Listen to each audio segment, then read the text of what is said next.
Hi, I'm Jo Parfitt and I'm the founder of Career in Your Suitcase.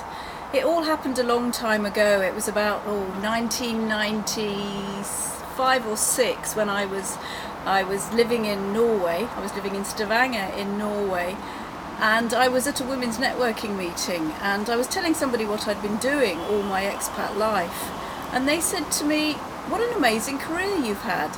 Would you like to come and do a talk on your portable career?" Portable career, I thought, have I got a portable career? I was absolutely terrified about doing that talk. And I remember that I ended up wearing a bright red Bedouin lady's outfit in order to do the talk, just to make sure I was memorable. Anyway, I did the talk that day, and people were really impressed by the way that I had managed to keep my career alive while I'd been overseas. I'd lived in Dubai and Oman before Norway. I'd had 2 kids. I'd even had a stamp in my passport at one time that said not permitted to work. And yet I had managed to keep my career alive. Before I'd started as an expat wife, I had been running my own computer writing and training business, teaching people to use word processing programs and writing books and writing a few articles.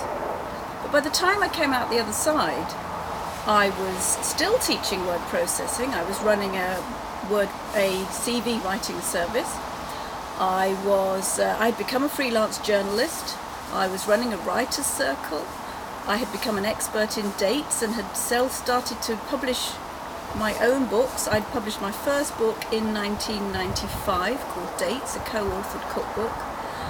And I'd done all sorts of things. I had expanded from just teaching word processing to teaching spreadsheets and desktop publishing, and I'd even started to teach writing. And I had kept on recycling myself and redefining myself.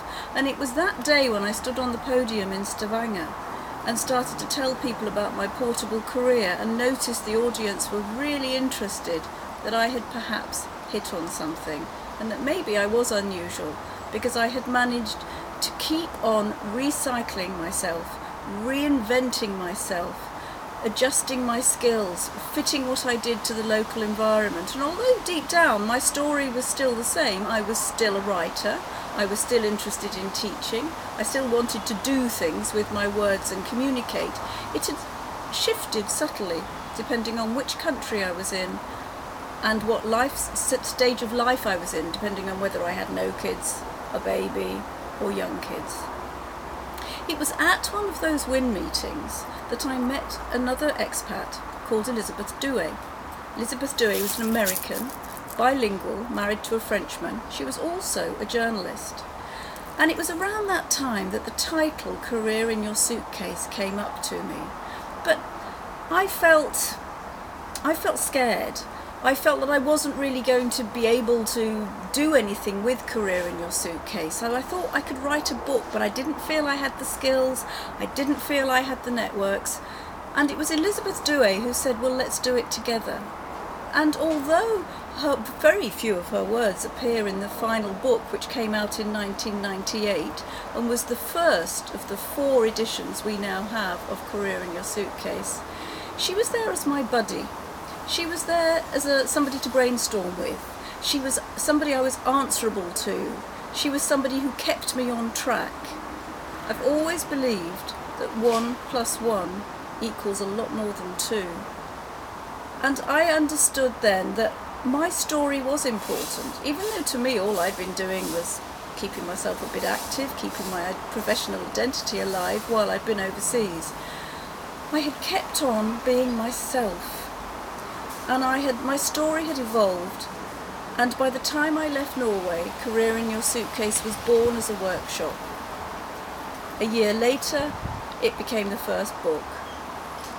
And today, as you know, it's becoming a whole movement thanks to my later collaboration with Canadian Colleen Rycrass-Smith. So for me, Career in Your Suitcase is all about my story, a shifting story, and it's also that I'm not alone. But it's much better when you do it with somebody else.